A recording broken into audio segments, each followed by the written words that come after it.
links real quick. Oh, here we go. Hey, we're live. Allegedly, we're live. Let's see. Yep. Okay. Cool.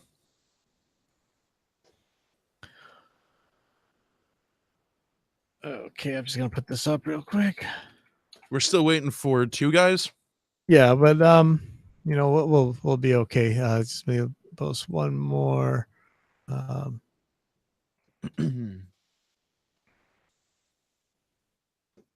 Absolutely. Just out of curiosity, do you usually have introductions at the beginning of these, or people introduce themselves? I need to do that. So we have so far on the one that actually had other people on it. Yeah.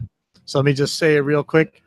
Welcome to what we're still calling dropping in at Pipeline Audio, and this is number 3, I think. And pardon the band playing in the background, but I'm broadcasting from inside my music school, and at nighttime it pays the bills by being a rehearsal spot.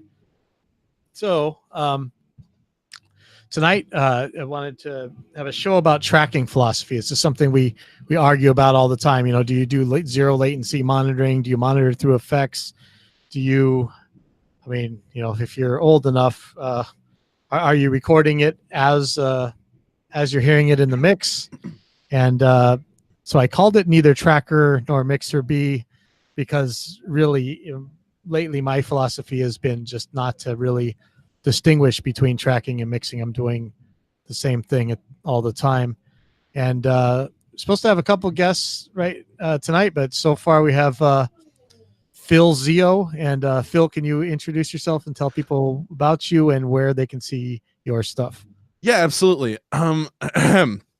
Well, first of all, my name is Phil Zio, as you already introduced me, and thank you very much for the introduction. I'm a tracking engineer, mixer. I've dabbled in mastering, but I usually prefer if other people do that because it's black magic to me. I'm from the Philadelphia area, and I've been doing studio-related work for probably close to 7 or 8 years now, but I've been doing live sound since I was like a 12-year-old boy, just doing everything I can to get involved with audio and all that. You can find me on YouTube and Facebook at One Wall Studio, or on YouTube you can just search for Phil Zio and my stuff comes right up. So it's not hard to find me. Relatively easy to find. And it looked like, is there a family dynasty there in audio? Actually, yes, there is. My dad is also Phil Zio. I'm Phil Zio Jr. He is a live sound engineer for 40 plus years now, and he's run a company called Zio Brothers, which is now the Zio Group, and they've been doing like national and international level conferences and live sound tours and all that stuff for many years. So when I grew up, I thought it was that thing that old guys did, and I did everything I could to distance myself from it until I hit my teens, at which point I joined a band and realized how cool sound was, and that I was much more interested in being the guy who figures out how the room responds than I was being the guy who like played bass or sang or whatever. So I was kind of a nerd because I was brought up in the industry, but it is definitely a dynasty. Like we go out to Vegas for Infocom, or they went to NAMM, and he was pretty well known, and I was shocked by that. But a whole bunch of people came up and were like, "Oh, hey, Phil." So they were like, "Oh yeah, remember that one time with Eddie Van Halen?" And I was like, "What? Eddie Van Halen?" My dad said, "Yeah, you know, he invited me to a thing once, and it's no big deal." So, needless to say, I'm a little bit more starstruck regards to my own father than I used to be as a kid. That's cool. It is. It's real cool. So I'm just trying to, get out of the shadow of my father a little bit and make a name for myself. And so where you're where do you have like a recording room that you usually use? Actually, funny you should mention that. I'm currently in my parents' basement again and moving out as soon as I can because we've fell in kind of hard times recently, but I'm getting married in a month and moving out to a new studio.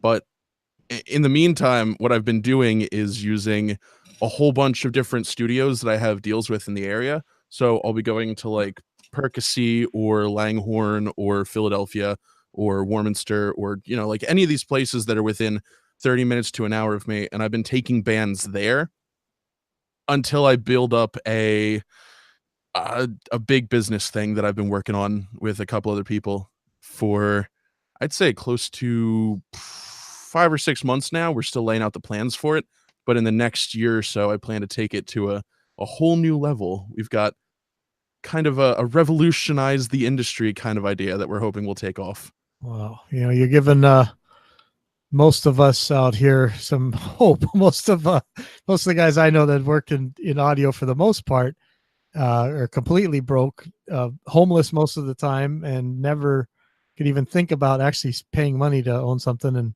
that's good that people, so bands are actually paying you to take them to studios and all the stuff that's supposed to be happening. That's actually a pretty uplifting story right there. Yeah, I think the biggest issue that a lot of people are running into is the areas that they live in are either extremely saturated markets where there's a lot of competition and not as much people looking for an engineer or a mixer or a master or whatever. And a lot of people are legacy clients for these guys. So they're sticking mainly with one or two people who they've worked with their whole lives. And the other issue that I've run into just looking out around the country and looking at different statistics and talking to people is that different music scenes are radically different beasts depending on geographic location. So in this area, there's a huge shoegaze scene, shoegaze, independent rap, and the Eastern Coast is pretty great for metal, but mainly like old school death metal and metalcore. Those are the four main genres that I've seen actually paying money for recordings recently. Wow. So it's gotten pretty intense with the amount of competition, but in smaller areas where there's still a demand for them, it helps a lot. But going to like one of the meccas of recording, like New York or LA, it's a lot harder than it used to be to find somebody there. That's the funny thing, because we're like, you know, and I spent most of my life in these places that are supposedly this is where it all happens. And man, in order to be there, you just got to be broke. There is no, because there's 1,000 people who are waiting to take your place at any time.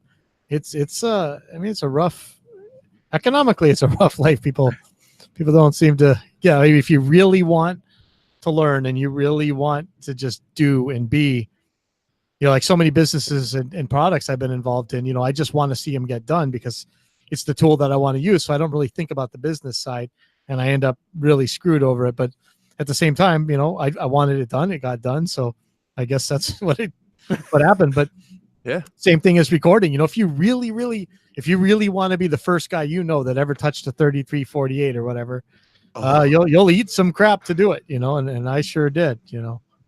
Oh yeah. And honestly, that's why I'm in my parents' basement right now, is because it's just another way, you know, like I've had this studio down here and built it from the beginning for as long as I can remember. And now it's going to be on its last legs when I move all this stuff out of here finally. But I mean, renting rooms is incredibly difficult. Building places is stupid expensive. And there's just so few opportunities to get the exact kind of environment that you need, especially for something that's so dependent on acoustics and power being clean and all these sensitive topics that people will be like, oh, well, you don't need that. You can just guerrilla it. But man, I've put studios in $9 a month storage containers, and I'll tell you what, it's not easy to haul a generator in there, for one thing. It's not easy to get the volume level down on a generator. It's not easy to have all these considerations in place for the cheapest possible spaces. So, you know, studios are a prime location for failure if you're going into the business. Yeah, I'll tell you, that was one of the big benefits about being in Arizona, is that you got a lot of land and a lot of warehouses and stuff. And then now here in Hawaii, you know, a little rock in the middle of Pacific where even a restroom is millions of dollars. You know, like having studio space is rough. I lucked out that I have this big. To me, you know, it's a 20 by 25 by 12 room, and for tracking, and so it's actually bigger than the tracking room we had at Vintage. Oh wow! So I'm really happy with that. I don't really have a control room. It's about as bad as you could imagine. A little maybe 8 foot wide, 8 foot tall, 12 foot deep room or something like that. That's what I've been mixing in. So hopefully I'm gonna have Brandon Heyer on about his. He's been one of the advocates for mixing on headphones with all the new technology and stuff, and see how that's going. I'm still working with the same mastering engineers that I've been working with for decades, and when I go off the rails, I constantly send them stuff. So we're still okay.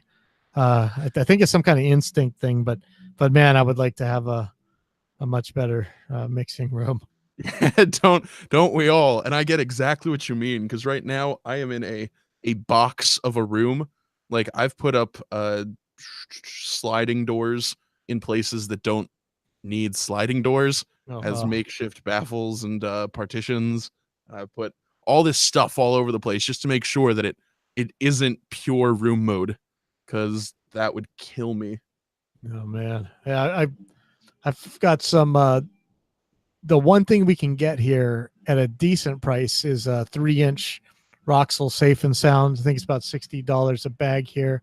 Wow. And so I could really, I'm probably just going to cover the whole walls in this whole place inside here. I think I put some pictures up at the Reaper forum, but I've been slowly making small, like 2 foot by 4 foot, or 1.5, whatever the size is, 15 inches by 48 inches, little bass traps all over the tracking room, and it's really turned out, sounds killer in there. I'm so happy with the drum sounds and stuff I'm getting out of there. So I don't know how that's going to translate to this little inside room here, but you know, when my first real big studio I worked at, and pretty much within 3-4 years of when I was starting to do this in the first place, was the George Augsburger control room. So everything after that, you're just like, oh, this sucks, man. Yeah. You gotta be kidding.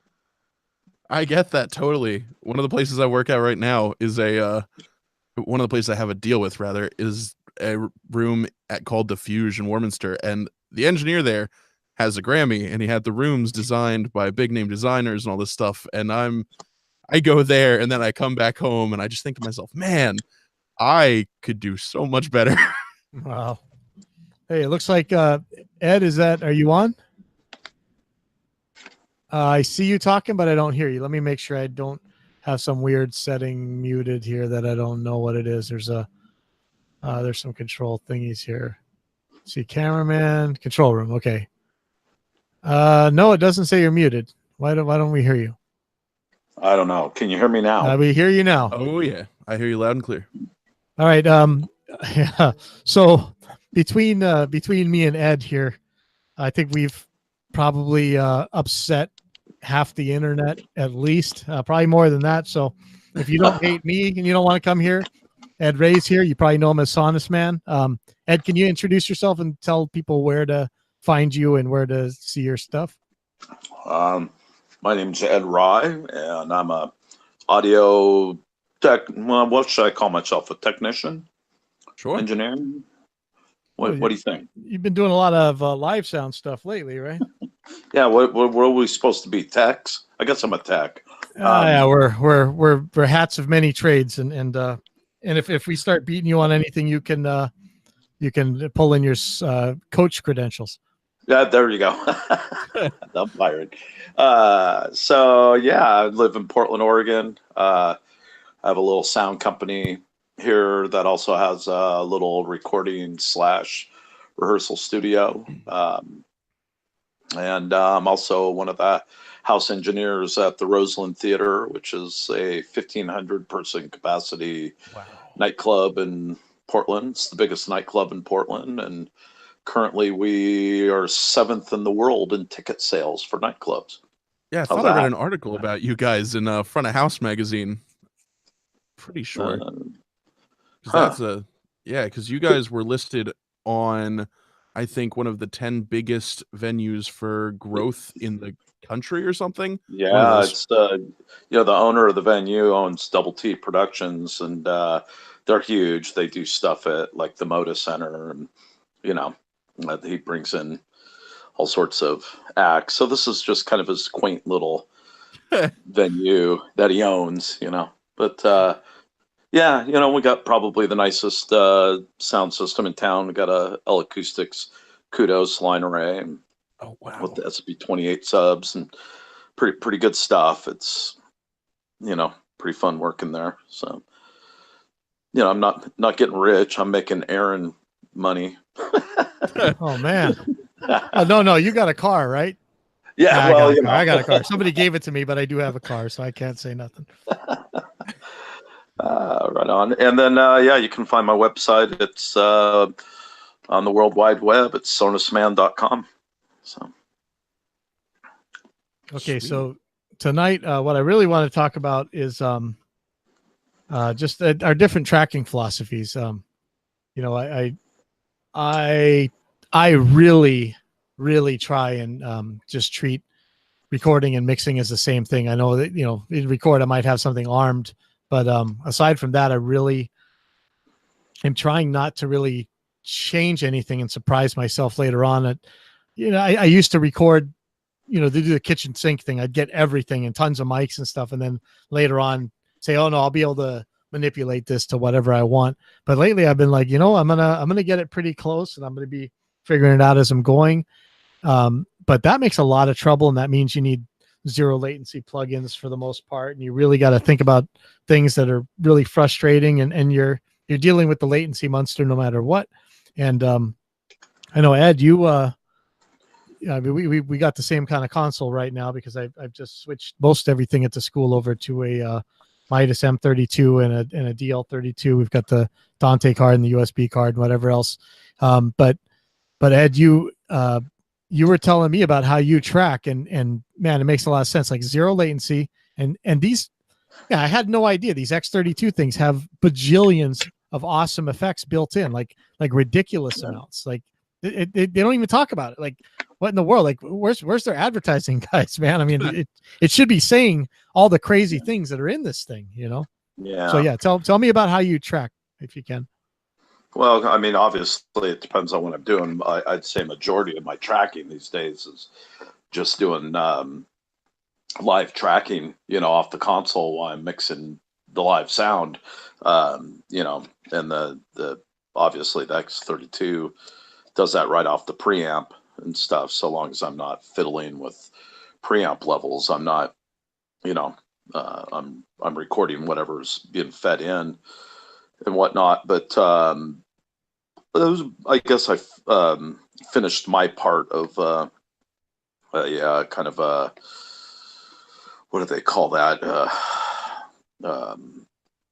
It's a red dirt country band locally here that I spent quite a bit of time tracking, and we did pretty much, everything went through the X32 at some point.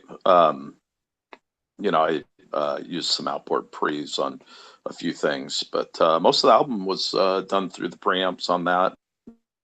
And monitoring for the musicians were, when we did any kind of live tracking, they just, we used the buses on the console to bust that out. And if they needed some effects, a little delay on the lead guitar or something, just for, to hear it how you want to, to make it more fun to play or whatever, we just add that in as we were going along. But basically we were just tracking, straight to Reaper, and not using any plugins. Once I got drums, down, and we started overdubbing, obviously I started adding in some plugins. But in that kind of tracking scenario, the latency isn't really an issue anymore, because the artist isn't relying upon hearing live tracking through a plugin. So The latency compensation is taking care of everything. So, but yeah, that's kind of just that old school way of letting the console do that. It's a little different than what you've described how you're doing it, where you're your preamps right into Reaper, and then you're using preamps or effects, whether it be amp simulators for the guitarist or whatever you're doing, and you're sending that out from the DAW and letting the artists do their headphone mixes after that. So that's definitely latency is going to be an issue there, and trying to find tools that allow you to do it that way is going to be probably a little frustrating. Kind of like what you're going through. Yeah, there's some personally definitely frustration. Yeah, I mean, definitely, on my end of it, I mean, the clients are, basically, hey, we want to go, everybody has to kind of pick what where they want to go with it. If I feel like, hey, I don't need to get super exact on the tracking end, I need to capture something that can be worked with later. I guess that frees up the time to allow the artist to experiment more. And in this last album I did, definitely we needed more time. Just I got brought on as the producer after we agreed to have me record it, and there was very little pre-production, and the band wouldn't let me really touch their arrangements and things like that. So I had my hands tied in a lot of ways, but they weren't ready to track. So tracking everything to sound the way I wanted it to really sound wasn't as much of an option, because I really couldn't afford to spend that time that I would have spent, just experimenting with sounds and getting it just right. Going into the DAW would have taken time away from what they needed to, clean up their playing and, actually play stuff that people want to listen to, if you catch my meaning. Yeah. Yeah. So it was, definitely I had to run with, what's going to be the quickest way to do this. And but I can see some value in, obviously, I love the idea of being able to, I wish that I always worked with artists that could, that had the talent, that had the great songs already written, great arrangements, and were great players. And we could spend our time finding the right sound and just tracking the sound the way we want it to sound, and not having to, compress it and EQ it. And, well, that's pretty rare. So yeah, you get what you get. Yeah. But if you remember, like, I think my last time I ever had a mixing console actually was over at Jimmy's place. I had the Trident. Yeah. And we did it kind of like that. Like I would record. Oh yeah. Back then ASIO was crap. So that, and it didn't work in Vegas for anything. So my monitoring was, we went into D88s usually for converters, or into the RME 9652s. And so there was a digital Y of someplace, either the converters themselves or the RME's HDSP total mix thing going back into the Trident at the same time. So I had a monitor mix that was the live faders. Right. And then I had also to do a mix in Vegas. And I remember I'd have to jump back and forth between, making sure that the Vegas faders matched the board faders, or the other way around. Or I could, it was such a nightmare. And I remember thinking, man, I remember doing it kind of this way in the old days on the Trident TSM. Right. It was a split console, I think. So you would feed the tape recorder output on one side and the inputs on the other side. And it was just this nightmare. But on the SSL, when we used that and the Studer's inline console, it was kind of the same thing that I'm doing now. All the effects that were on the mixing board, I mean, we didn't really think about latency or didn't have much look ahead stuff. So we had all the effects in, and it could have been the exact same way as it would have been for a mix right then and there. But again, you know, you're not dealing with latency really and stuff, but it's kind of the same thing. Like your whole studio was patched together, and your tracking setup was going right out to the end. But that's not exactly what's happening now. So nowadays we do have to kind of pick. But Phil, how do you? So now you got an idea what we're talking about this tracking philosophies. How do you handle this stuff? Well, using input monitoring and Reaper and you know. Well, frankly, I do it differently depending on where I'm at, because, you know, as I said earlier, I could go to a lot of different studios.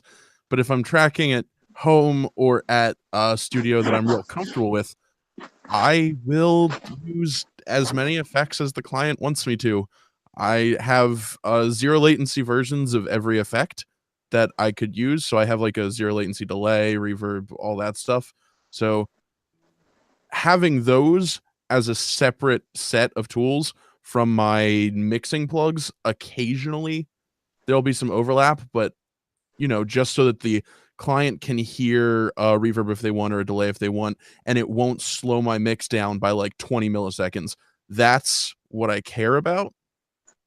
But sometimes I'll work on a full-sized console and I'll just do all my tracking through the inputs of each individual channel on the console. I'll do my mix as I'm hearing it, and then I'll dump it to the DAW on 1-to-1 each channel to a track in the DAW. And usually from there, it's typically just a matter of making sure that the levels sound the way they did on the console. So, oh wow, man, so you are doing some. I mean, you're bringing back in some vintage magic too. That's pretty crazy. I'm confident. I don't know if it's better. I'm just confident when I do stuff. Joshua Lopez just showed up. We're gonna have him introduce himself in a second, but before I forget, when you brought up, you know, you have a set of zero latency plugins. So I'm always killing myself, and this is where I always get called a noob inside the Reaper Facebook and wherever else, because I'm always asking, hey, can I? You guys know, you know, this zero latency one of this, a zero latency one of that, and they're saying, why would you need a zero latency plugin? Nobody ever records through plugins, and what do you know about Reaper anyway? But you know, I know, I don't know if you saw it, but in the Reaper forum right now, there's a thread about why do your stock plugins suck or whatever, and there's one about recomp. Oh, yeah. And dude, I loved that video. I sat through the whole thing and I was like, wow, there's a lot of stuff I didn't know about this plugin. Oh yeah.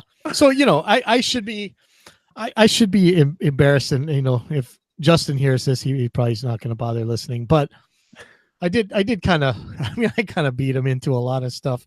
And recomp was I just wanted the most versatile possible compressor I could get my hands on that would do technically the things I wanted it to do at the time, and which meant I needed look ahead, I needed frequency consciousness, I needed an adjustable RMS window, and I wanted to be able to do feedback or feed forward, along with some other stuff.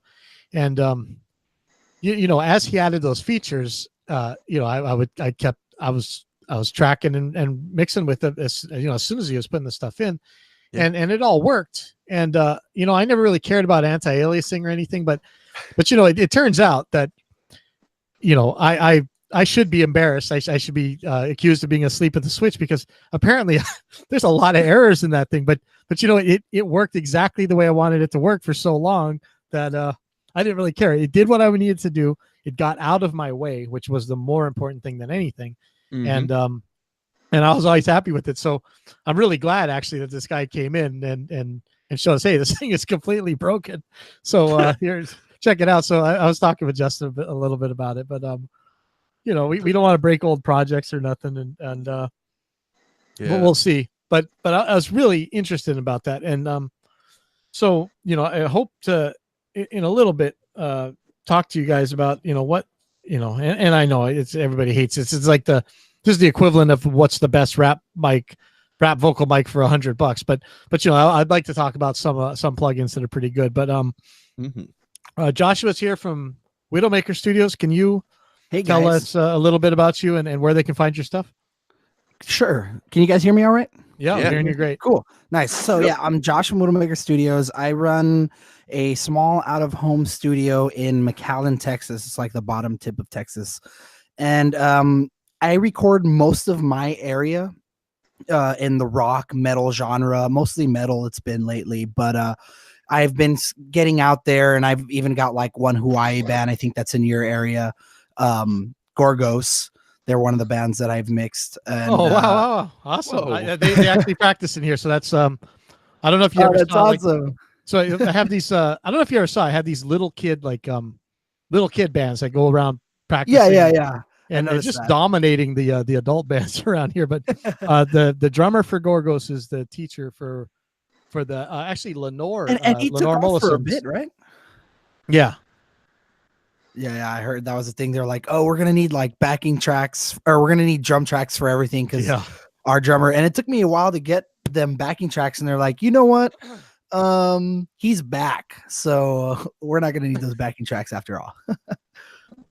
But yeah, you know, I work on the everyday average band, trying to sound like as professional as possible. And I try to do, you know, the stuff that I actually record myself, I try to do as best job as I can, but you know, it's all a learning experience. And sorry to interrupt again, but on that vein, if you guys haven't seen Steve Terraberry's how to write a power metal thing, it's like he's got this power metal lyric generator, and you know it's a joke, but you know the way that guy plays, even when he's joking, is pretty crazy awesome out there. On the Widowmaker page has the quintessential.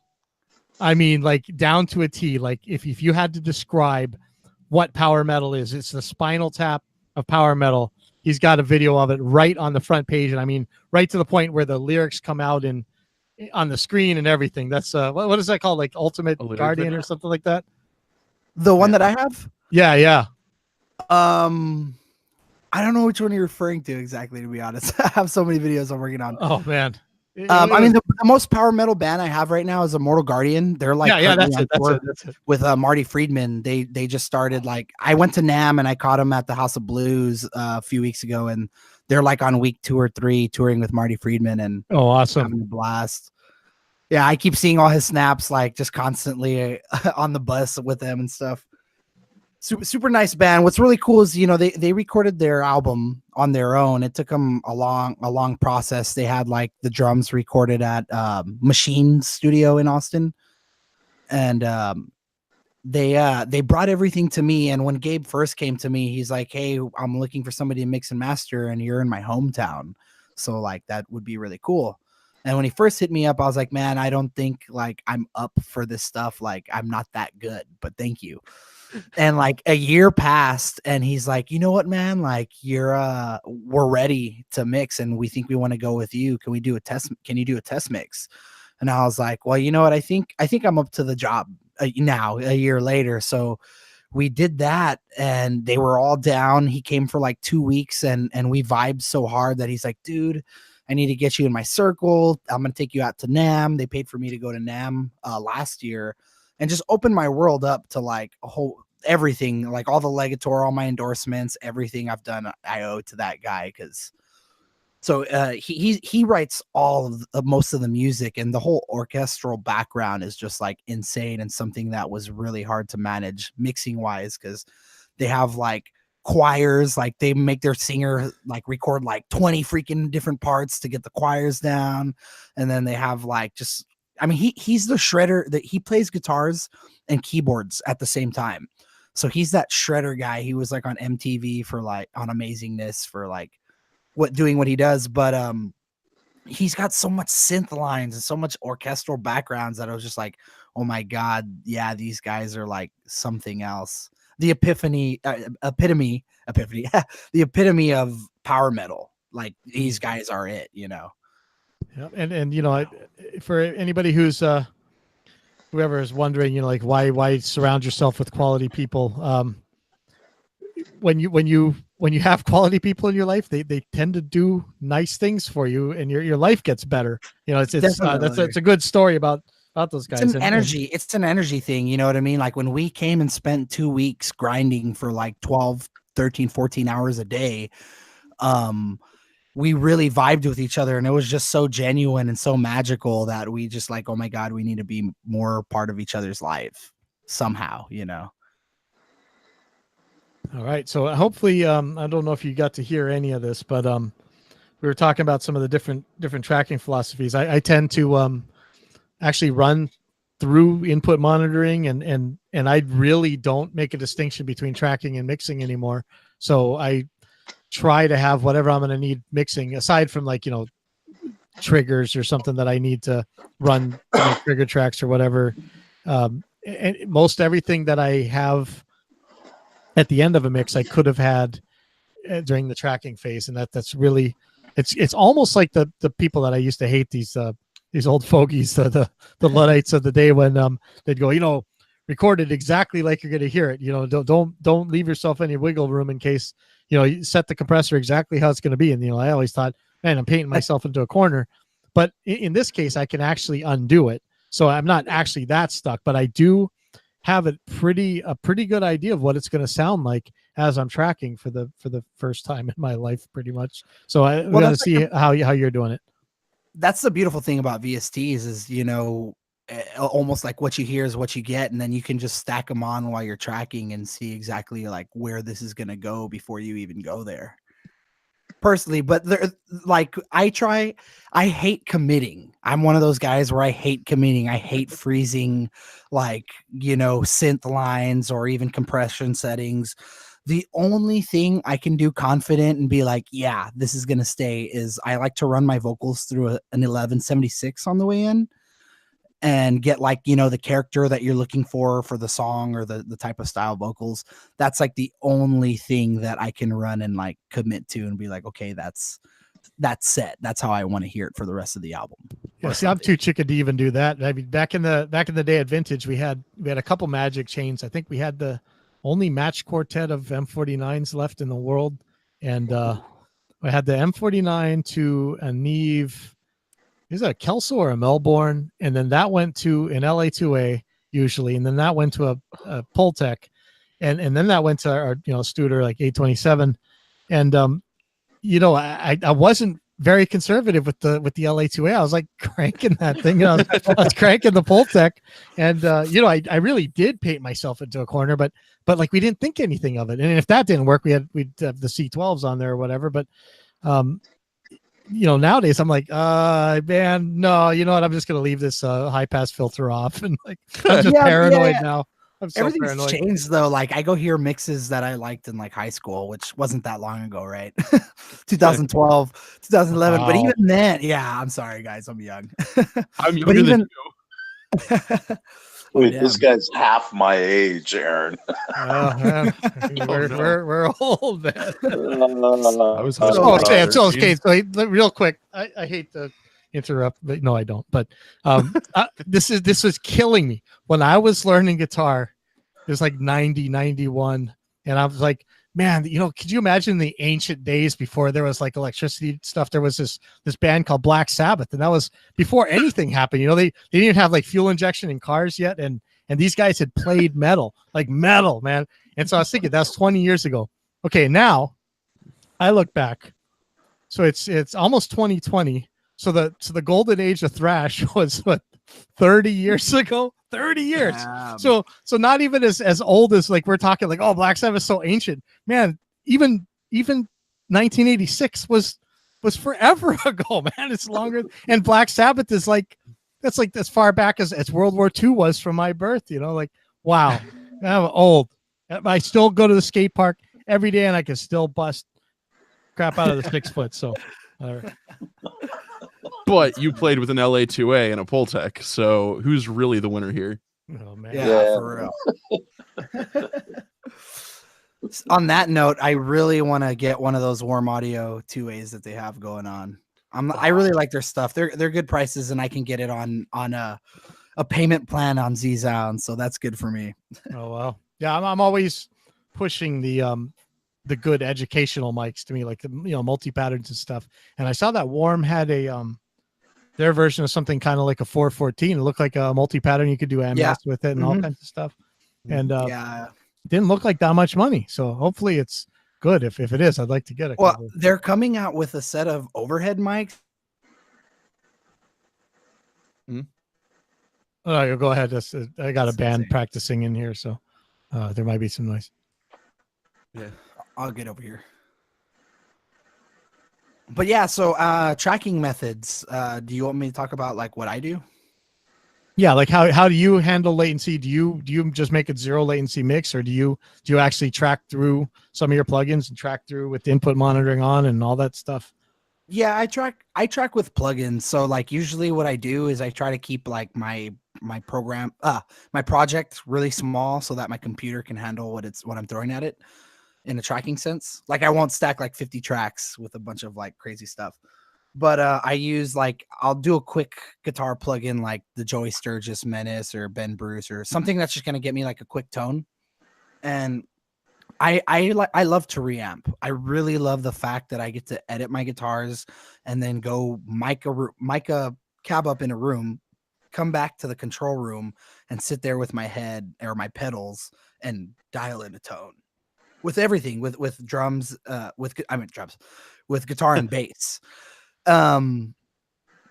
So I do everything like take by take.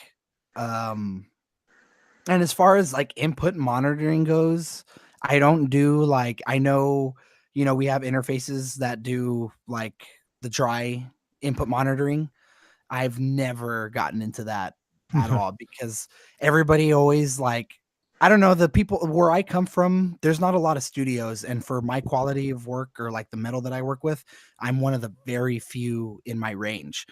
So everybody like expects you to like spit them back this like really awesome sounding freaking track, like as soon as you play it back. So I just try to do that and like make them really happy as I'm tracking it and worry about like other things. You know what I mean?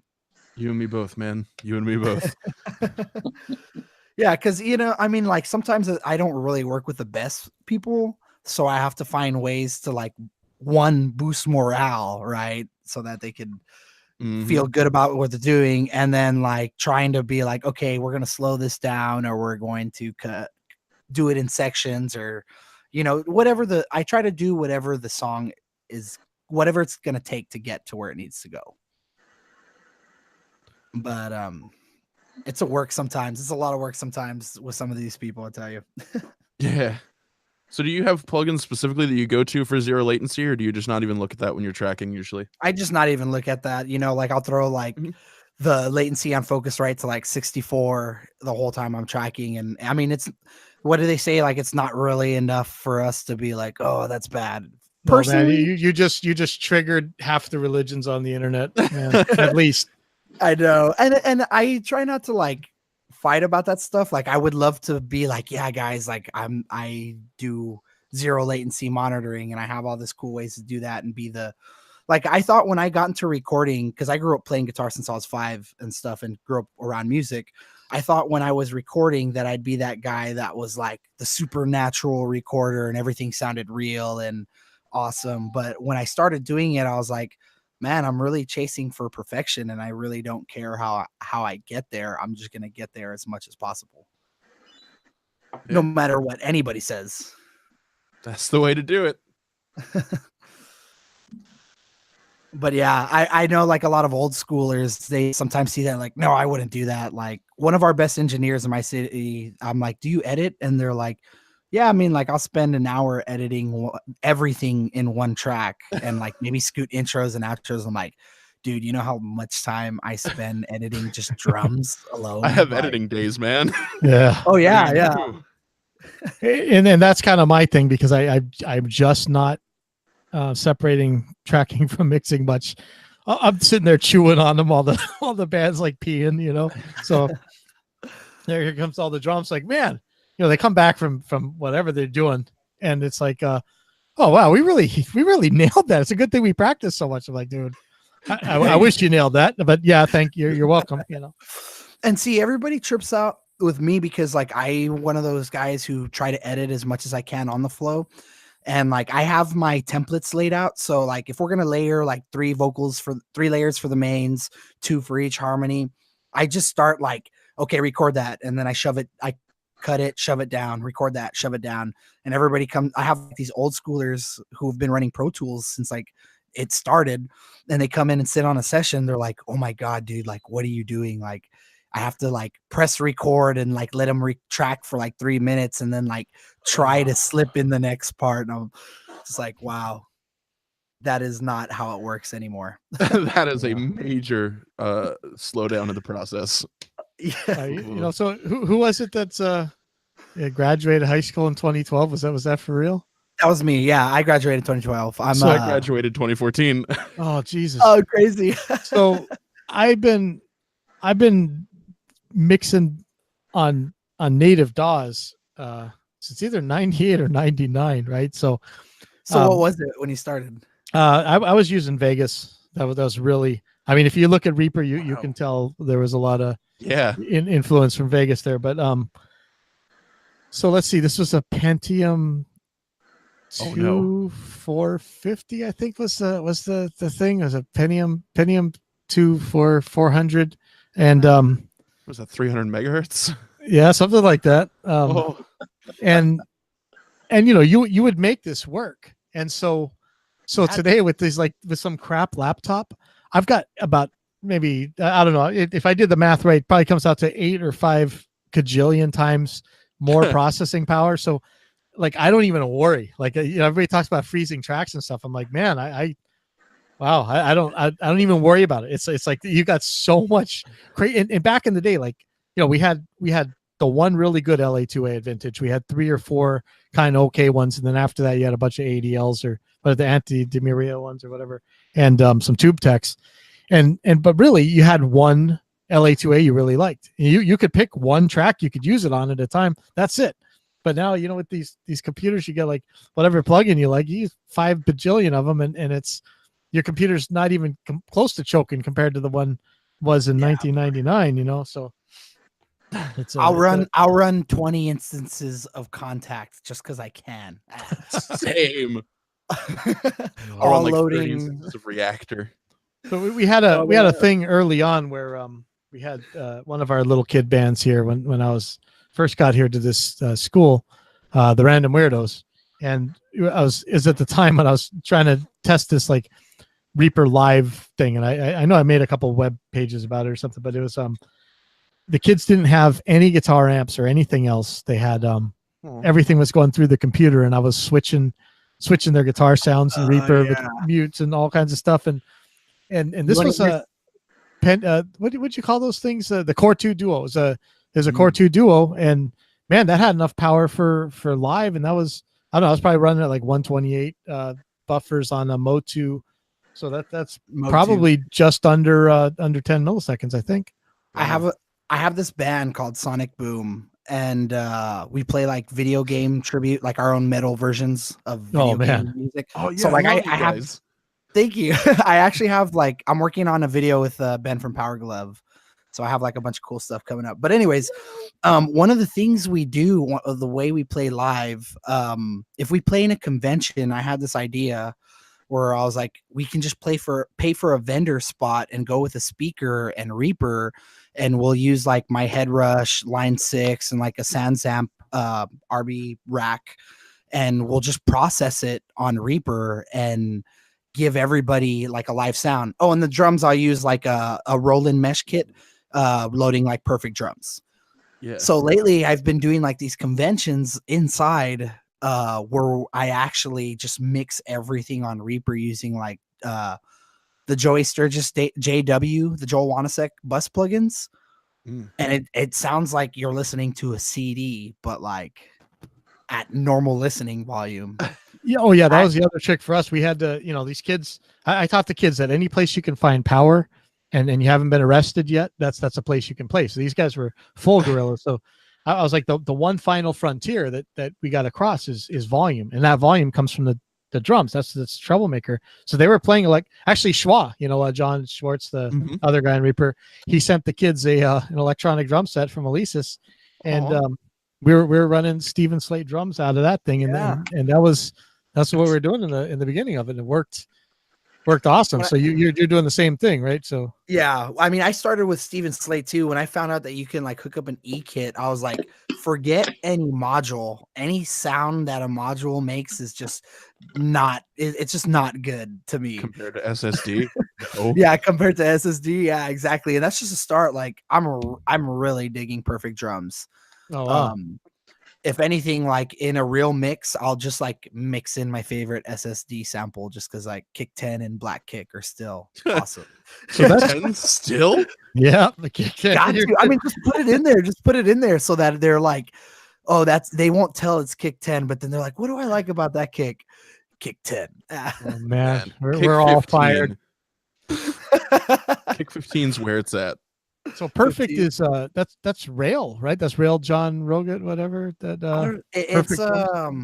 Perfect Drums is by Naughty Seal. I don't know exactly. Oh yeah. No, okay, that's a different one. What am I thinking of?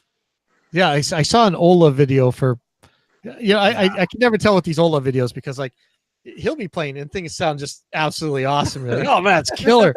And then you go and play the thing, you're like, yeah, this So I saw the guy from Fortin, he was like, man, people tell me send stuff to Fortin or and then he'll send stuff to Fortin. Or no, they'll tell him don't send stuff to Fortin. I mean, don't send stuff to Ola because he just makes everything sound like Ola. And then he'll send it to somebody else and they're like, yeah, but this guy's not putting in the right thing. Send it to Ola. And then he'll send it to Ola. And it's like, he can't please anybody. You know what I mean? Because Ola just makes everything sound like Ola. The other guy doesn't do it as good. So like, where's the medium in these plugin reviews? Well, yeah, the fact that it can sound like Ola means it's doing what it's supposed to do, I think, so yeah, but even stuff like the infamous Mesa one that shall not be named, that people were getting angry about, Ola made that sound good, and I couldn't hear anybody else get it to sound good. So there may just be some Ola magic going on somewhere. Yeah, I mean, like personally speaking, like because guitar is my bread and butter. A lot of people like I've even had people come to me like, "Can you just reamp these?" And like I'm always chasing like the same tone. So like no matter what amp you put in front of me, I hear what that amp is doing, and then I just adjust to like exactly what I want to hear. So like I get where he's coming from. He knows the good tone that he wants to hear. And every amp that gets put in front of him, he knows what's wrong and what's right and what knobs are going to get him there. Yeah. And I get that. Honestly, I do. I'm a tone junkie myself, and I had the unfortunate experience of sending out a whole bunch of review copies of a plugin that I worked on with Audio Assault, and some reviewers, let's just say they didn't live up to my expectation of what tones you could get out of it. And it kind of hurt me a little bit because I was like, these are my tones. And it doesn't sound. Wait, what was that? The Audio Assault one? Yeah, I worked on the Hidden Gems expansion pack, not to drop names or anything, but with Audio Assault for Grind Machine 2. Oh, okay. And we sent out a whole bunch of review copies. And some of the people that put out reviews had like, I don't want to say bad tones because tone is totally subjective, but like the thing that I consider to be my tone, yeah, it just didn't work for them. But they were like, "Oh, this sounds really cool," and they were just scooping too much mids. Like my ideal tone has a lot of mid. Not gonna lie, I like the same. You need. The I mids. love that sound. Yeah, and so like if you were to just leave everything at noon and scroll through the amps and scroll through the cabs, you're pretty much good. But they'd be like cranking the mids all the way down and then cranking the treble and the presence all the way up. And I was like, oh, I don't think I've ever heard my amps sound like that. It's because some people don't know when to not touch something. They think if I have to touch something to make it better, it needs to be better. Yeah, I designed this plugin amp pack, right? With the idea that I could just load it up and it would be the tone I get in my studio. So you never know what people are going to do with your stuff. Yeah, but no, you can still get cool stuff with it. Honestly, it's still going to be unique, but it's just not my cup of tea at that point. I need to check that out. The Audio Assault. I've only gotten into like I bought their the punch recently. Oh, dude, that thing is pretty great. Fuck, Punch yeah, the shit. yeah. I mean, Can I swear on here? drum. Yeah, you just ruined my thing, but I think Oh, I think, God, we're it good. went so I long. think punch was It's not the a ship family show. that we It's sailed. not a family here on. show anymore. We'll live. The kids used Audio Assault's Grind Machine 1 as the guitar amps during the Reaper Live thing, and Really? yeah, that was the early Grind Machine. That's still when Ken McLaren was running around with his stuff, and kind of everybody was getting Acme in the Bar gig. yeah. Ooh, So man. speaking of Audio Assault, like there used to be this like holy trinity of holy grails that were.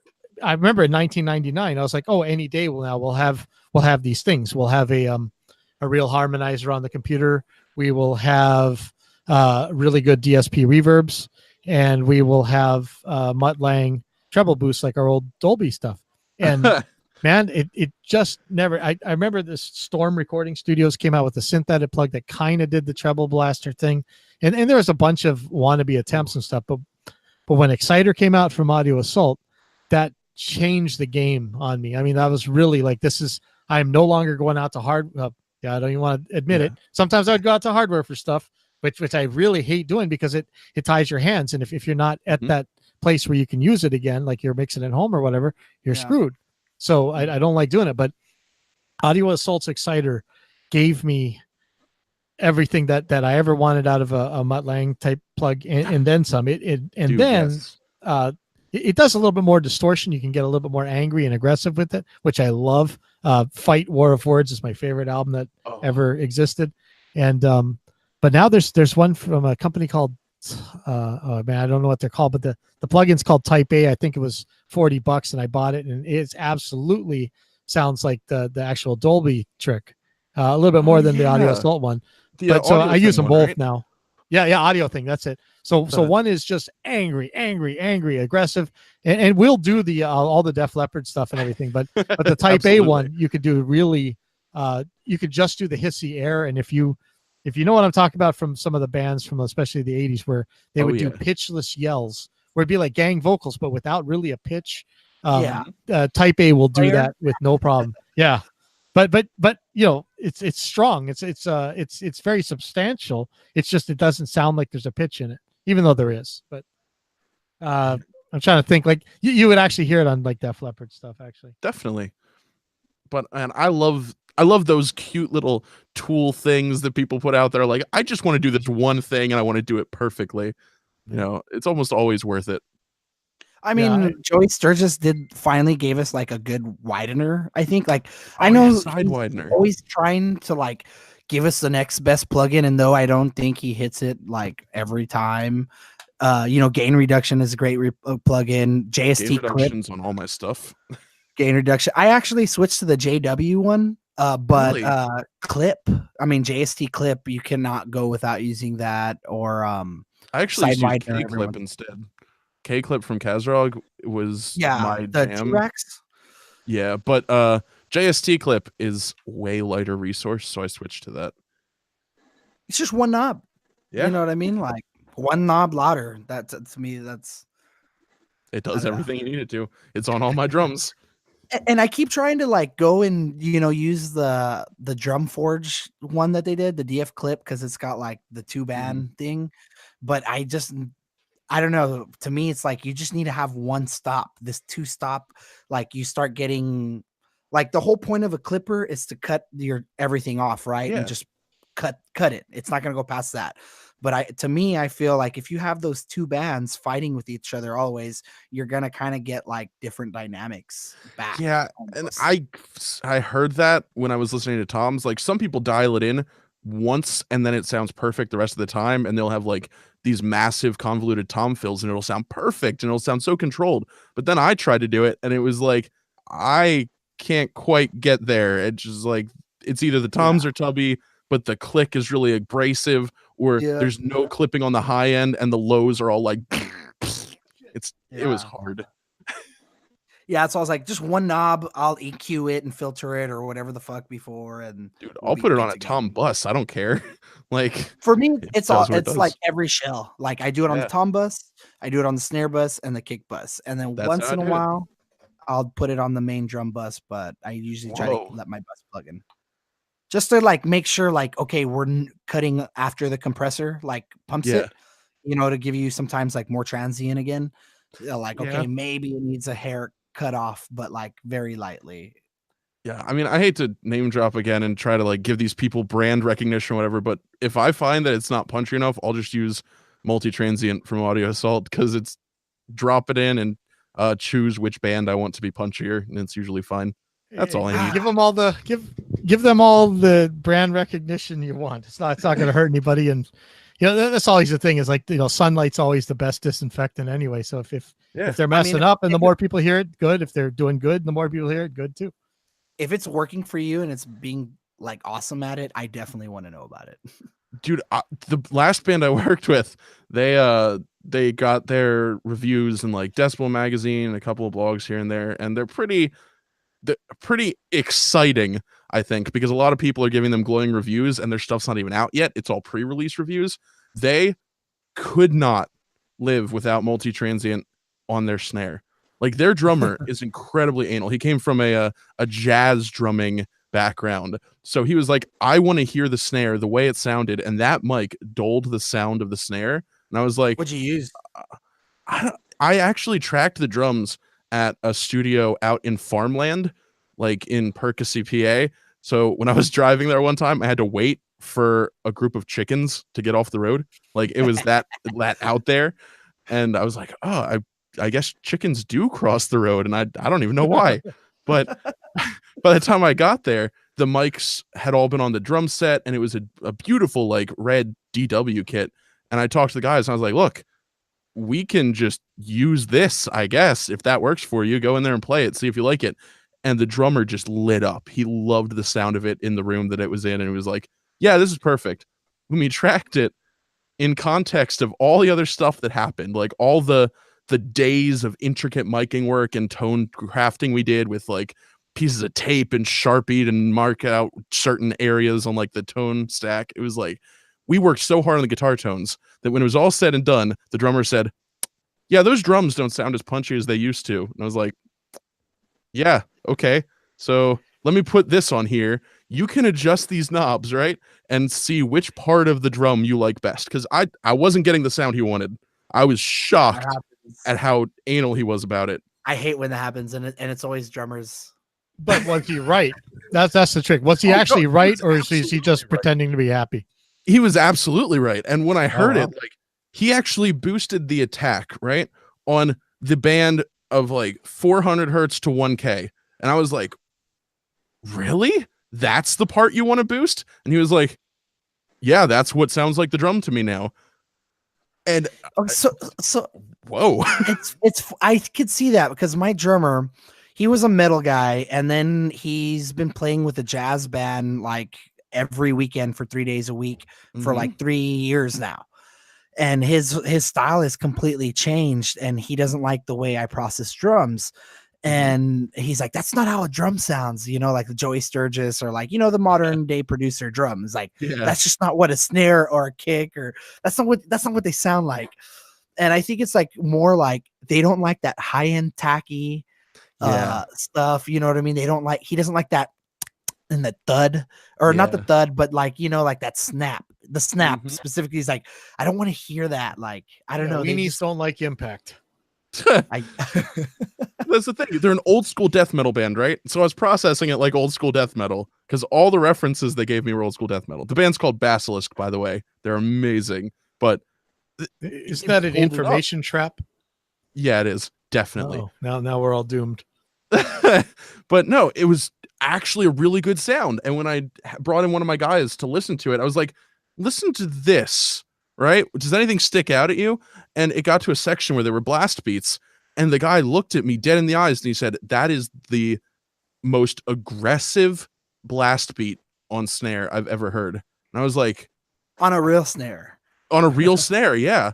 And I was like, it blew my mind. I wouldn't have considered it, but apparently the drummer hearing it the way he wanted to also made it just one of the most aggressive real snares I've ever mixed. Well, so that's cool. I bet that was a well-learned lesson for you. Definitely, because before that I was fighting the drummer over like trying It to needs do to be like this. well, yeah, I mean, I thought I was doing what he told me to, and then he's over here like, but that's not how I want it to sound, and I'm like, then what do you want? And there's so many things about human hearing and basic logical fallacies and stuff where I don't trust people to say like this is what it sounded like in the room and this is what it sounds like in the speaker, and no kick drum in the real world has ever sounded like the way anybody will accept a kick drum sound coming out of a speaker, you know. For sure. I never know. Like I always just it's like I wish somebody would write a translation book that spoke like here's musicians speak to reality, you know, like when he says I hate compression, it means I love compression, you know, or whatever it is. Oh, that happens so much. Can you take the compression off? And it's like really like they just want like a de-esser on, you know what I mean? Like I'm hearing too much. One of those translations. One of those translation things was I had a class called Listening, Analysis, and Acoustics in college, and the very first project was to analyze something and translate it between musicians speak, engineers speak, and then scientifically quantify it. So it was like, if the engineer wants to hear this and the musician wants to hear this, what do you do quantifiably? And I was like, okay, well, that's a good lesson for the future. But man, you need to put that on a website. That'd be hilarious to read. That's funny that you say that, because I've always taken that approach with dealing with people, because nobody that I work with like ever really knows. So they're like, I just want more of this. And then I got to be like, okay, does that mean I got to compress it more, limit it more, do this more or less? Or, you know what I mean? Like, what does that mean so that he can get the sound that he wants? And that's why my bass track is always purple, because one time a guy said, hey, can I have more purple in my bass? And I was like, yeah, absolutely. It's always been bass ever since. With a Reaper extension, it automatically colors the bass track to purple. Awesome. Or like guitars, I want a brown sound. Okay, mids. We're just going mids. Yeah, you need a PV. All right, guys, I got to inject here. It's pretty late here, and I got to be at work early in the morning, so I'm going to go. Crap. But I got to leave you with the thing that I'm always saying when I'm out working shows. It's like, this job is great until the musicians show up. Yeah. That's exactly right. All right, you guys have fun talking a little bit. Thanks for being on, Ed. Yeah, especially like I really got to learn more about the inner guts of these mixers, because I really could use them. You know what? I need to actually take this out and do some live shows with it too. So it's kind of a waste sitting here, and I'm just using it as an audio interface. Yeah. So. Well, dude, feel free to contact me anytime. I know that thing inside and out now. So all right. Anytime you need some help. All right, you guys have fun. Take care. You too. Yeah. See ya. Man, I hope you love the M32 or the X32, whichever it is you have, because they're both real good.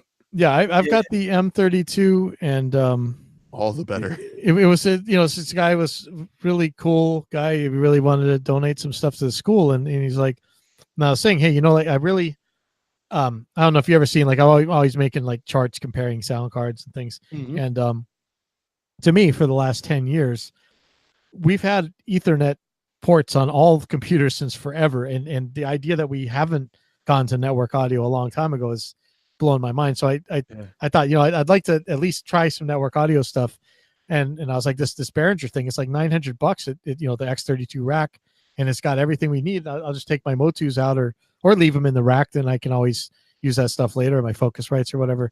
And he said, well, you wouldn't want something that says Behringer on it, but I don't know if you remember the original, like early days Reaper pictures or videos.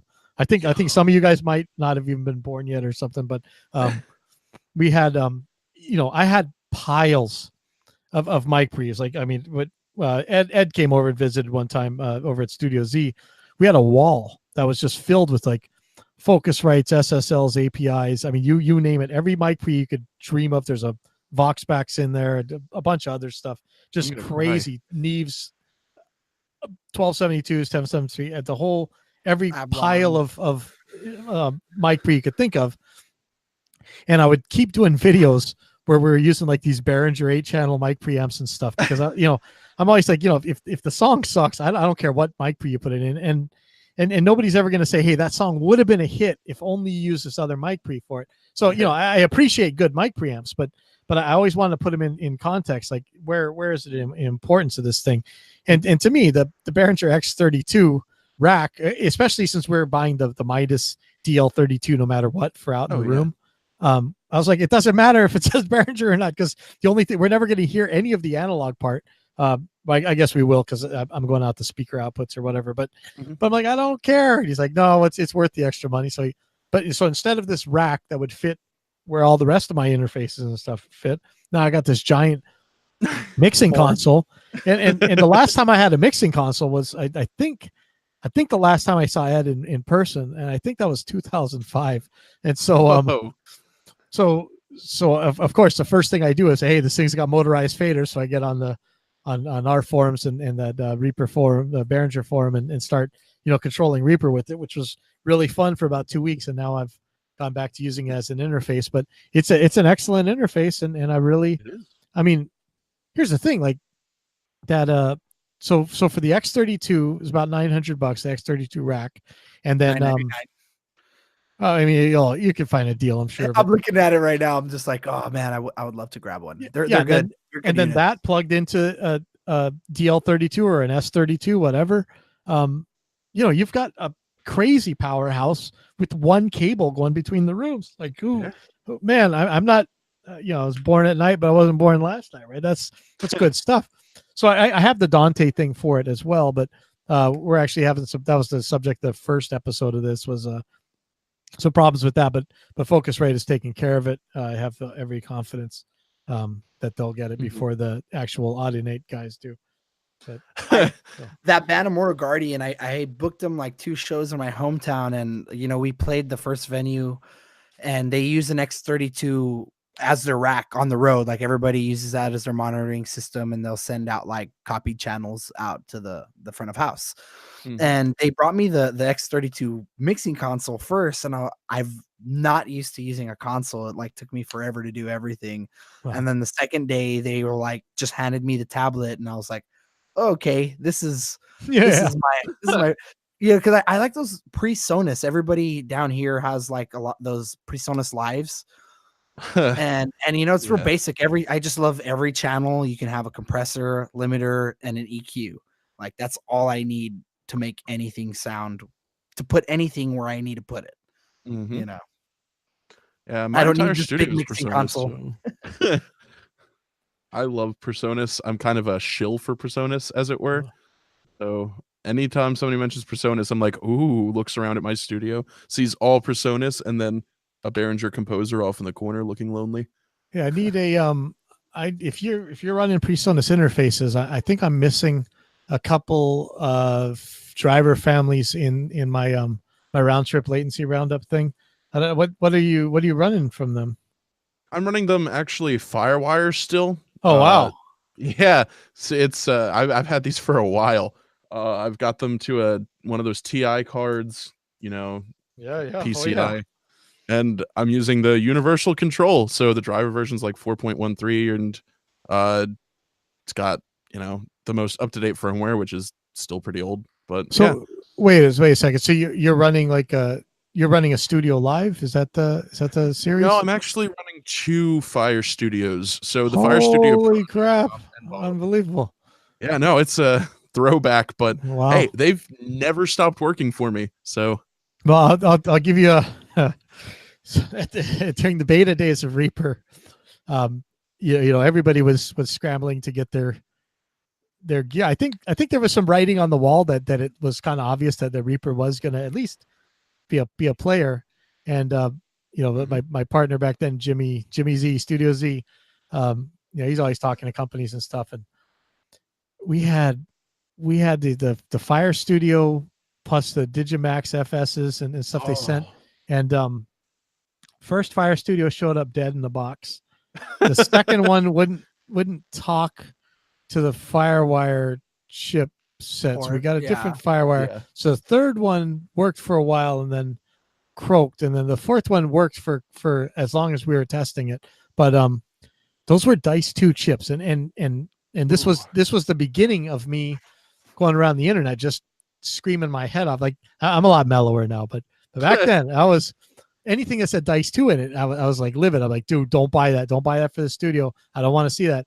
And I didn't know why, but I mean, they were just croaking all over the time. But and they never finished their third ADAT port. Like if you ever look, even the Focusrite stuff of today that use the Dice 2 chipset, you know, the first 2 ADAT ports have the mixer, and the third one doesn't. And that was from the very back when Reaper was not even at Reaper 1.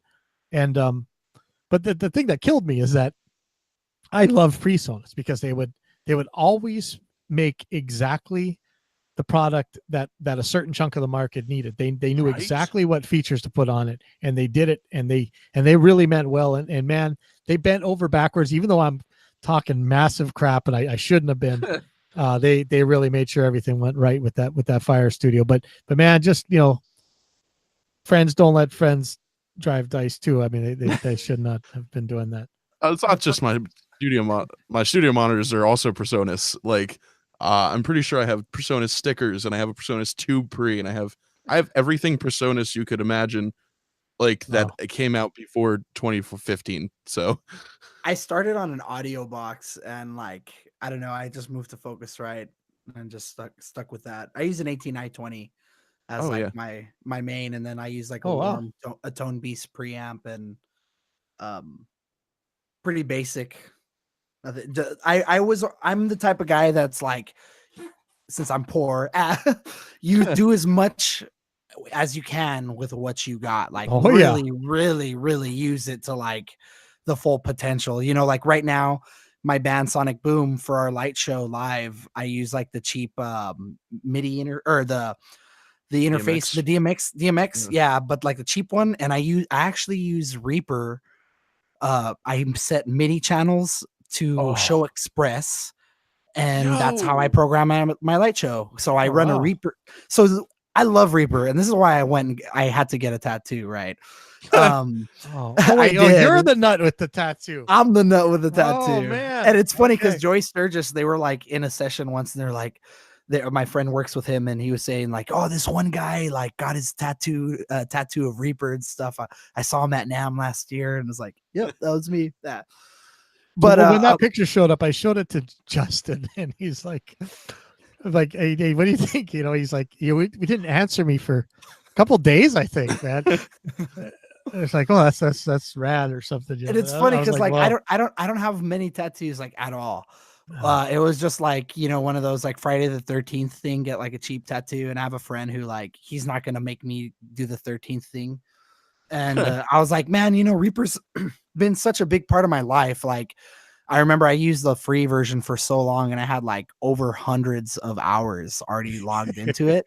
Literally, I remember seeing that thing like, oh my God, like this is ridiculous already. And I just figured, you know, it's such a big part of my life. Even if I did decide to choose to move DAWs, like it's already taken a big chunk of it. So I remember it'll always be there.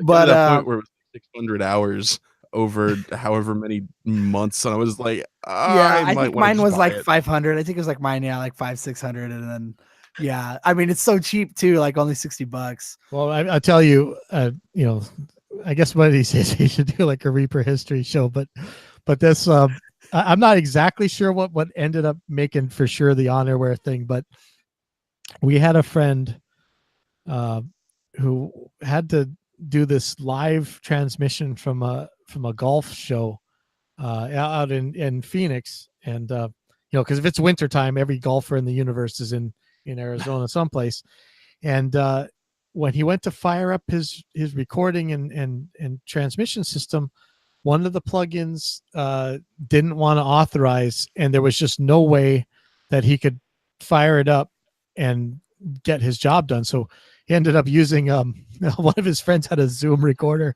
and he just pulled that and then sneaker netted the card out of that thing back to a remote truck, and he lucked out. But like we're like, we never ever want to see somebody in the field in that kind of pain and stress over copy protection. You know, what do you do about it? Because we're not going to compete with free anyway. The second it's out, it's going to be cracked. So whatever, you know. I agree. Yeah, true that. So yeah, with Reaper, I love it so much. With Sonic Boom, I run video, MIDI to DMX out.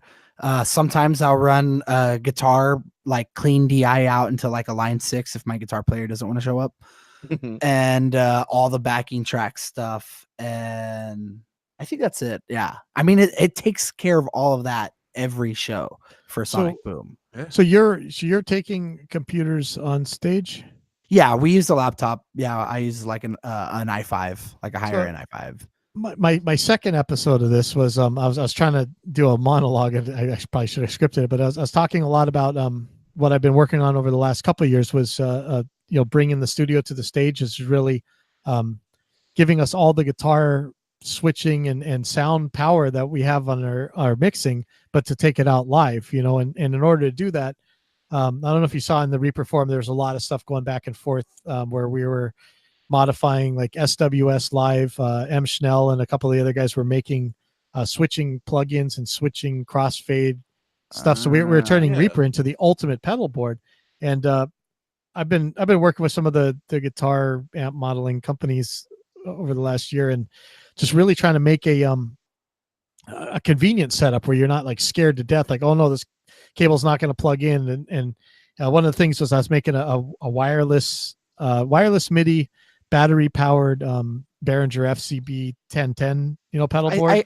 I saw you were like modding one of those like to use for like MIDI. Yeah, and so that so now we have this killer system, but it's still like, man, I have a laptop and I'm gonna run a USB cable to an interface, and I got it down to one cable where the only cable you need to plug in is one power cable from the FR speaker, and then I drilled in a hole and stuck a power strip inside the speaker, and then everything else gets plugged into that already. So everything's already plugged in, and then the guitar's wireless, and again the pedal board's wireless.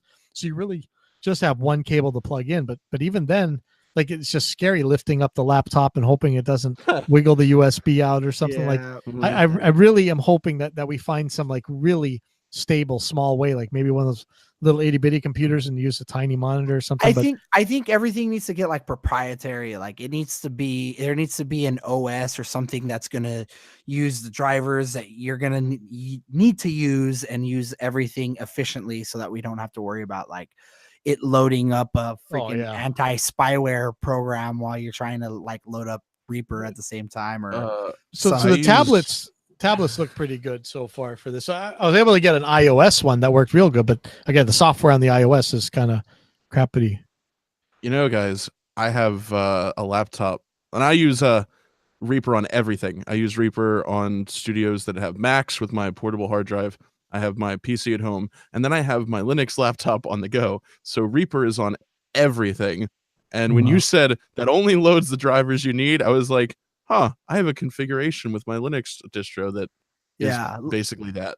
And Linux does that, and I'm just so scared, like, because I think Reaper was only recently made for it's not super Linux. Stable yet, but that's what I hear.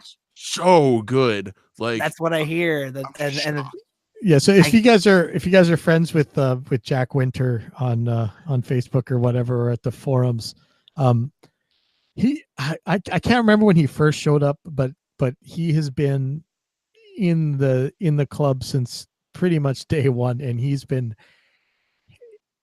anytime I could take a breath, he's hammering on Justin to put Linux stuff, and we're talking like 10 years. So he's always been in the background working on stuff, and he's your biggest advocate for that stuff. So. And I appreciated it, because for years I was like, man, if Linux had Reaper, right, I could finally just put it on something and have it be my go-to thing. Because I don't know, like, even my main PC, I have Sony Vegas, but I do all my editing in Reaper, because once I got the stuff set up in Reaper, that was all I needed ever. With on-the-go stuff, like, I always used Reaper, but I used it with Windows, and like you said, having the antivirus load occasionally, and I have no idea what it is, but Windows 10 on laptops feels like a different beast than Windows 10 on desktops. It's like, I don't know what it is, but it's just weird. And I have an IT degree, so I shouldn't be using stupid slang, but like it feels different because everything feels slower. And even if you have an SSD, it seems like Windows Defender wants to run virus scans on every DLL you load. So that's not good because VSTs on Windows are all DLL extensions. My bassist, he's like a big IT guy, and he Yeah. just started working, and he was like telling me that we were getting Windows 10 updates that were actually making things harder for us and like taking up our freaking processing power away from using Reaper. And I can see it because Oh, yeah, that I feel happens like with every OS over time, you know. Yeah. But this is No. different because it'll actually, with Windows 10 recently introduced this thing where I don't know if either of you guys use torrents. I'm actually a huge torrent advocate because I Same. use so many Linux distributions that it would be stupid of me not to. But the idea is peer-to-peer networks decentralize the files so that if one person gets it, instead of having a load on a server, you could then take half the load from this person that already has it and distribute it to other people. Windows 10 has started doing peer-to-peer networks by default on some Windows installations. So if you're just in the middle of tracking and there's an update that you refused to install, you could also be giving that update to somebody else across the country on the internet. Oh, wow. And it's taking up space and network and like CPU cycles all Why at do once. they do this to us? Why they hate us? Well, I it's heard- supposed to be off by default, but it's not always, and that's Yeah, the problem. Yeah. And I hear that they're gonna 99% of the people out there are only using 25% of your computer's power at any Oh, time yeah. anyway, you know, so they don't care. Like they don't care about us. I guess we are the 1%ers at this extension. Yeah. Yeah. We just want what we paid for, man. The real. processing power we paid for. Like, why did we go get like these ridiculous processors just to be like, yeah, you could use like 80% of it? I mean, I have like a $200 processor, and I don't want most of it to be used on giving somebody else the version of the operating system that I haven't installed yet, because Microsoft said, hey, you should share while you're in the middle of a session. Wow, that's crazy. Yeah. Yeah. It's like, yeah, some people don't have to work, right? Yeah. Well, see, We these are the only kind of made things that computers for people to work off of, and then now, like when we're busy working, you're gonna toy with us like that. But the worst part is I had to turn it off. Like, Yeah. it wouldn't be a big thing if it was something I could have chosen to turn on. And on my laptop, I did turn it on because if I'm on the Windows partition on my laptop, I'm just casually doing stuff. I'm not going to be doing my mixing or stuff on it. I use Linux for that. But like, if I'm on my desktop, why would it turn on by default? It doesn't make sense. It doesn't. yeah, these are the kind of things, like, you know, however you turn that off. Like I also wanted to kind of start this series up because there's a lot of stuff that is just Google just doesn't show you, no matter how hard you Google it. And I know, like, lately Google's getting so obfuscated that it's hard to get, you know, answers to stuff that used to be really easy. But, you know, things like that, like you may not find it. Or like the you know, when you're doing like your DPC latency checking, like, sure, you can find that WFD 1000 or whatever is making the trouble, but then where do you go from there? And everybody will just go to these defunct forums that don't actually say anything. So, you know, that's the kind of things we need to talk about. But and the forums are like- kind of like not what they used to be anymore either. So Yeah. it's hard to find yeah, there's information. like tag clouds and stuff instead of forums now. And get Facebook off my lawn. groups. Funny you should mention that, but I have my DPC latency checker up on my screen right now, and I still get panicked every time I have to look at it because occasionally it'll jump up to red, and that's because PCI cards for FireWire sometimes share resource with PCI lanes from graphics cards. Oh, So if I'm doing something graphically intensive, my PCI card for my FireWire will lose lanes. That's why I had to get such a beefy processor. Not because I'm doing a bunch of audio stuff, but because otherwise my FireWire and my graphics card will always fight. yeah. Yeah, I don't know how much tracking philosophy stuff we actually covered, but this has actually been pretty good. But what do you so yeah, I didn't want to forget this, but what plugins are you using that you couldn't find a zero latency plugin to do the same function for you? I can think of one right off the bat, and I'm trying to wean myself off of it, but it's one of the most awesome plugins out there, and that's TDR's Nova. Like if they had a zero latency version of that, man. That's going to be hard to get a zero latency version of, though, because it's Yep. dynamic EQ. Yep. Yeah. That one is really good though. I really like, because it's almost like a multiband. I like to use it almost like a multiband compressor. Yeah, Like, that's how I use it. your hi-hats. Mostly for me, it's the hi-hats, you know, like everybody says they're too much. So like I'll dial in my overheads how I want them. And then when the hi-hats come in too sweet, I'll just use like TDR Nova to like, you know, shove that down instead of I don't know. To me, it sounds better than using a multi-band compressor. Yeah. You're just yeah. It's a very, very handy. Even if you don't even turn on the dynamic part of it. I've been a little bit hammering on Justin lately that maybe it's time to update the replugs, but especially now with that forum post, man. That hopefully that's but you know, like TDR Nova comes with a lot of different filter steepnesses for the high pass and the low pass, which is really handy. And I've been trying to find a zero latency that'll do that same thing. I got that Sheps plugin, that Waves one, when it was on sale because everybody on the forum was talking about it. And I think it was my first Waves plugin ever. And I'm like, you know, it's still a pain to use. So I'm probably going to be I tried that Melda one, which actually that one has some pretty good filters and stuff and zero latency. So maybe that's what I'm going to switch to. But Omnichannel is zero latency. I have it open right now. No. That's great. I actually swear by that plugin. Oh, okay. If I'm not using Reaper plugins. So yeah, I just for some reason I cannot. I don't know, the EQ, like re-EQ and Nova just makes sense to me. I think it's the graphical view of it, you know. So I've been having trouble with the Sheps one, but everything about that plugin sounds good to me. Oh yeah, it's amazing. The one thing you asked about having an alternative for, all of my plugins I have a zero latency alternative for, except JST Clip, which came up earlier in the stream, and I was kind of nervous about it because I love it and I put it on all my drums, but if I put it on my drums before I'm done tracking, the latency builds up pretty quick. See, I've still don't. This is why you guys graduated this millennium. I didn't. I don't get clippers. I keep trying to. I've been listening to a couple more modern bands that have that clipper thing on them, and I hear it, but then when I try and do it, I'm like, oh man, I'm just ruining stuff. And I especially hate plugins where you can't turn off the auto gain compensation, so I can't really tell when I'm like clipping something, and it's like it's just louder. Like, oh yeah, it sounds better, you know. But I got really angry at the API 2500 for doing that by default on every single instance. Like, I love the API 2500 from Waves. It's probably one of my favorite bus compressors that I've ever bought ever, and it goes on most of my mixes now. But by default, it will do automatic gain compensation, and it bothers me because if I want automatic gain compensation, I'm going to turn it on for one specific purpose, and that's to see how it is and if it's worth it. And for that plugin, I don't really think it's worth it, so it should be off by default, in my opinion. Yeah, but Scott Stillwell, I don't know if you're listening or if you will listen later, but please, we would love a way to defeat the auto gain compensation on Event Horizon, which is such an awesome plugin.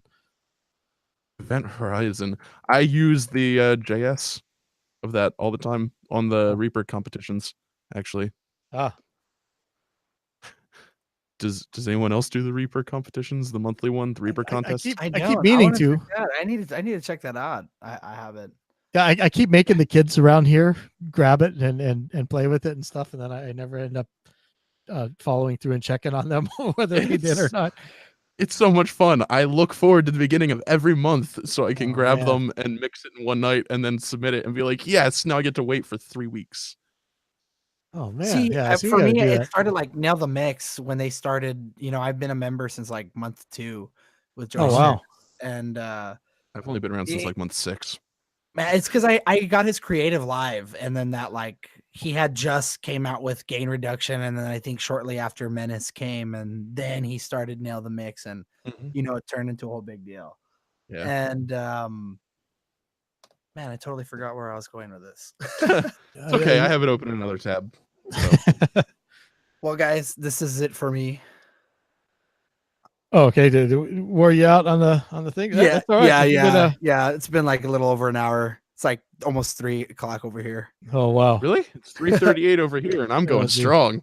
Man, it is. My woman's like, I didn't think you were gonna be that long. Yeah, I think it's it was 10:30 over here. I think the band just left, so we're congratulations. Well, whenever you guys do this again, I'm totally down for it. Just let me know. All right, cool. I would love to be a part of it. Yeah, we may be able to get. I've been watching this. I guess shout out to the non sequitur show, and just watching the crazy amount of videos those guys are putting out quickly on a insane variety of subjects. But really, I just like a way that we can all find stuff. Like the stuff that you can't find on Google. You say, oh, this episode had it, or this guy's, this video or that website. We'll know a place where we can find stuff. Like I'm hoping to have Jim Roseberry on here and we could really talk about I mean, the more we do this, the more we'll start to like really nail down on exactly what the goal is for everything to get the information out and stuff. Mm-hmm. And honestly, there's only so much you can say about latency while tracking. Oh, you'd be surprised, man. I get killed by the people that I call latency purists. Like they will just absolutely hammer on me and no remorse. So and I get that. I'm just kidding. Yeah. But like, I'm a scientist. I'm a member of AES. Oh, I wow. became a student chair for the Philadelphia chapter. Like, and the only reason I did it was because I wanted to read the white papers on all the tech and all the phenomena. So like latency while tracking, latency while mixing, how does your ear perceive things differently if there's all this stuff, like the different kinds of subharmonic enrichment and synthesis that go on in different plugins, and like what is proprietary, what's not, and all that. That's why I got into the AES, like the Audio Engineering Society. Wow. So I understand you can go on forever about it, but actual engineers talking about this, it's probably not going to last as long, because most of them are going to end up being like, yeah, no, whatever works, I guess. Yeah, I mean, that's how I honestly feel about it. Like, I feel like I come in here and like latency, and I'm like, well, I mean, this is what I said on Focusrite, and then I just don't worry about it. I don't know. Yeah. Well, I'll tell you, during the time when you were able to actually track through native systems, 10 to 13 milliseconds was about as good as I could get without messing up the computer. I mean, a real round trip latency, not like reported or nothing, but the actual like 10 or so milliseconds. That's and noticeable. I tell you, I have never once, not a single time, ever heard it from a performer that there was a latency issue. I've heard it from people once it got up to around 13 to 15, but that it tends to be like virtuosic people. Yeah, because they're playing fast, or like people were playing, faster, or like shredders and stuff like that. The good ones, you feel that lag once you're going like that fast. But if you're just like strumming some chords and playing a rock and roll song, it's all good to me. Yeah, I agree, but I try to keep the latency as low as possible. So when I'm tracking, I try to go zero latency, which is why I was happy that Gain Reduction Deluxe was zero latency, because that made tracking screamers so much easier. Yeah, that's another thing. Like that's why I just won't put latent plugins, because they're going to change the track to track delay as well. So, and I don't even want to get into PDC at that point. Yeah. Like, see, I don't want. Yeah, man, it'd be nice to make just this huge chart of like recommended zero latency plugin versus, I'm gonna do it. Yeah, good. I'll do that. I guess anything Joey Sturgis, go for it. Have fun. You guys love that Joey Sturgis. I'm gonna have to have him explain how in the world to use a clipper, because I don't get it. I'm an Audio Assault shill, so you talk to Joey, I'll talk to Alex from Audio Assault, and we'll. Well, fair disclosure, I think I have 2 products with Alex over there. So we got the Westwood drums that we actually recorded in Hawaii. Oh yeah, and, you guys did that. Yeah, and then the Verb Station, which, come on, Alex, you gotta listen to your end users. We need a couple little things different. This is why we built in the first place. so obsessed with how verb station works because it works so different from how other verbs work. I was so happy to see that the attack, decay, sustain, release, and all that works the way I wanted it to, instead of how people implement it usually. Well, so, if they implement it. So I mean, like when I was talking earlier about the three holy grails, you know, in the 80s, even the cheap junk reverbs, you could buy ones where you could actually control the tail of it. And like the plugins, you barely ever can control anything of the tail. And like I always try and show plugin developers this manual from Digitech in the 90s where one of the guitar processors had this thing called Ultimate Reverb, and it described every single parameter of reverb, and it showed you how to make the different tail shapes and stuff. And I'm like, man, if these guys could pull this off back when, like, you know, the most powerful computer in the world wouldn't come close to a watch that you can buy today. You know, come on. Yeah. So that was my 2 cents. I love the way Audio Assault does things because it's always how I want it and not how other people do it.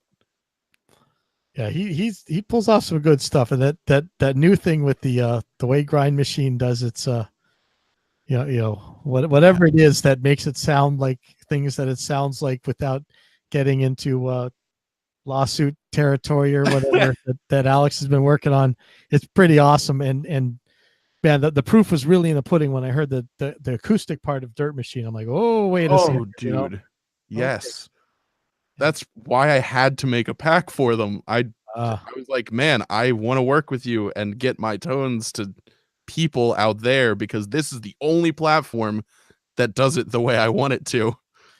Yeah, he's always right on the edge of just insane greatness, but I think sometimes he doesn't listen exactly to how the people in the end would be using it. And so it gets a little bit different than you might have thought, but it always ends up working. So, you know, I kind of just leave him alone. Let him do your thing. I think that's the coolest way for it to be. Yeah. It's kind of how it was with Justin too. I was like, man, I'll tell him exactly what I want. And then no, instead he reads my mind and says, no, you're saying this, but this is what you want. And then, you know, Reaper does 1,000 times better than I was thinking. And, you know, so I just, okay, you know what you're doing. I imagine by the end of the night, I say end of the night, but it's 3:45. I'm going to have compiled this list, and we can put it on whatever social media you have. Get it. What? Where can people find you usually on Facebook? Just so me or him? Well, I already know where I can find you, but I mean, like the this podcast or YouTube video, whatever it is. Oh, I guess we have to. I guess I have to fix that. Right now it's just on my Pipeline Audio YouTube. You know what? That's something I've really got to think about, actually. Yeah, because that would be great if I could shill my mad compiling of data sets skills. Oh yeah. And yeah, I'll think about that and try and figure out exactly what it is that I'm supposed to be doing. Yeah, if you make a Facebook page or a Google group or whatever they're called now, that would be awesome. I can send it in any format, make it Excel or Word or whatever. Okay, yeah, you know what? I'll work on that. Good idea. Cool. And I'll send it to you after the show. Yeah, so let me I guess let you guys go. You guys are up way late for it's easy for me. I'm closer to Japan than I am to New York, I think. So yeah, it's a little earlier for me, but I thank you guys a gajillion for being on here, because I think this is show number 3 is finally starting to hit its stride, and hopefully I didn't upset too many people, but this is a good. Hopefully we'll have a pretty good gang going. I don't know if you watch some of these debate shows and stuff. There's usually a regular cast of characters, and people show up and deal with stuff. So this looks like a good group. I'm down for it. All right. As long as yeah, and I always would want Josh, it is from Widowmaker. Yes, Josh. Yeah, you should get me on Facebook, Joshua Lopez. Cool. You can find me on the Widowmaker page. Yeah, I think I'm already liked the Widowmaker page. I feel so out of my depth here talking to people from pages that I like and stuff. That's funny. It trips me out. I'm like what? Like, you know who you've seen that? Yeah, like I saw that NAMM video with Legator guitars, and I was like, wait, is that the person I'm talking to right now? Yeah, that totally is. That's cool. Yeah, man. It's Cool. awesome. So, That's hey, I'm happy to be a part of it if I ain't too peasanty. Yeah, this is awesome. All right, well, I'll let you guys know if I figure out how to make the Facebook page for this, and we'll see about what the next show is going to be. I was planning on doing one a week. I think I'm 2 days in, and now I've got 3 shows. So, at least I'd like to release one a week as a podcast or something. So I'd like to get a bunch in the can, but I'll let you guys know what we're doing next, and I'm going to sign this thing out now. I want to thank you guys a billion for being on here, and tell them, each of you guys, tell them one more time where they can find you. You can find me at Widowmaker Studios on Facebook or widowmakerstudios.com, either or. Cool. And you can find me on YouTube at PhilZio and on Facebook at One Wall Studio. That's about it. All right, cool. Thank you guys, and we're going to be signing off now, but thanks a billion for being on. Thank you for having us. Thank you. Safe.